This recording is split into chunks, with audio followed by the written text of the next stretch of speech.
Assalamualaikum warahmatullahi wabarakatuh. Berjumpa kembali dengan saya Bu Indri Lesmiastuti. Kita berjumpa tentang pengimbasan Bintek Asesmen Kompetensi Nasional atau AKM. Nah, ini saya ya. Kemudian latar belakang AKM yaitu hasil bisa membuktikan kemampuan belajar siswa pada pendidikan dasar dan menengah kurang memadai.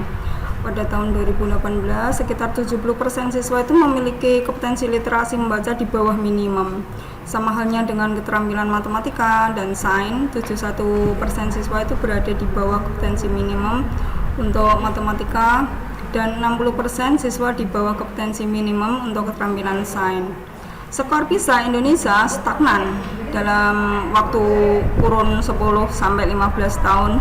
Terakhir, kondisi ini menyebabkan Indonesia menjadi salah satu negara yang konsisten dengan peringkat hasil PISA yang terendah. Ya, sangat disayangkan ya.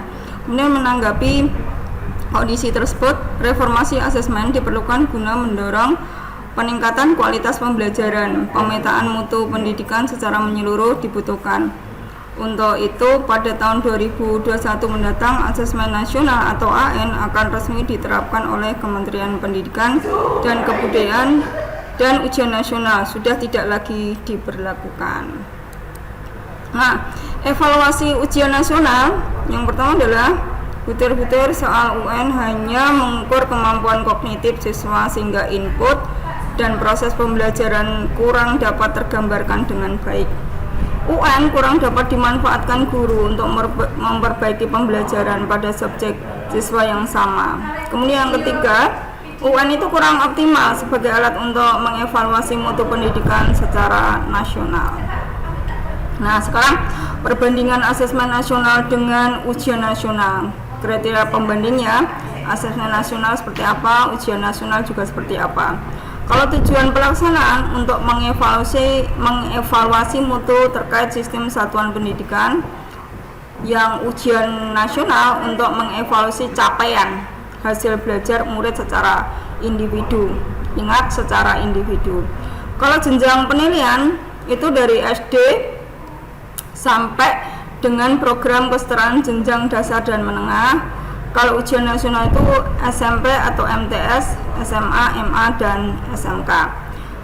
Kemudian level siswa, dari level siswa itu dari kalau asesmen nasional atau AN itu adalah kelas 5, 8, dan 11. Sementara ujian nasional itu tingkat akhir pada setiap jenjang. Nah, sekarang subjek siswanya seperti apa?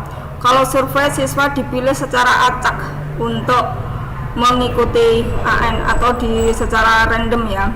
Kemudian kalau ujian nasional itu sensus, jadi semua siswa itu harus mengikuti UN. Model soalnya, kalau AN itu PG, PGK, menjodohkan, isian singkat dan uraian.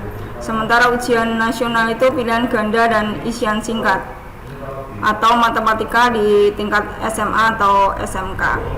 Sasaran penilaian untuk AN itulah kompetensi literasi, numerasi, karakter, serta kualitas dan iklim satuan pendidikan yang mendukung pembelajaran. Kalau ujian nasional itu penguasaan terhadap mata pelajaran. Dan metode penilaiannya itu pakai computerized multi-stage adaptive testing. Sementara yang ujian nasional itu computer based test dan paper based test. Nah, manfaat asesmen nasional yang pertama adalah itu merupakan potret kualitas pembelajaran di sekolah atau di daerah.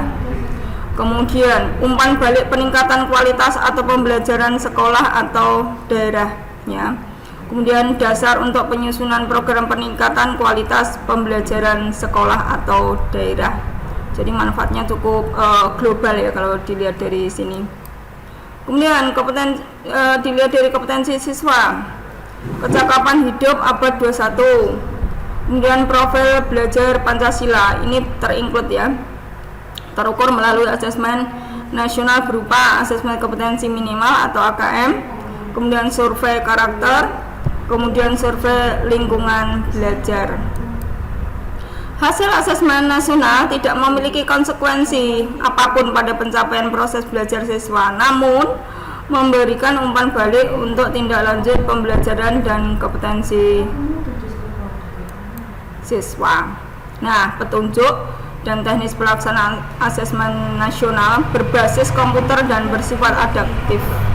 Pertanyaan yang disajikan itu bergantung pada kemampuan siswa. Ya.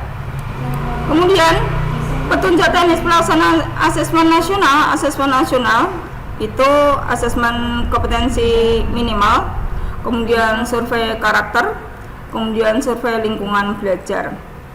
Asesmen literasi membaca meliputi memahami, menggunakan, mengevaluasi, merefleksi. Asesmen numerasi memahami, mengaplikasi, bernalar. Oke, sampai sini dulu ya. Wassalamualaikum warahmatullahi wabarakatuh.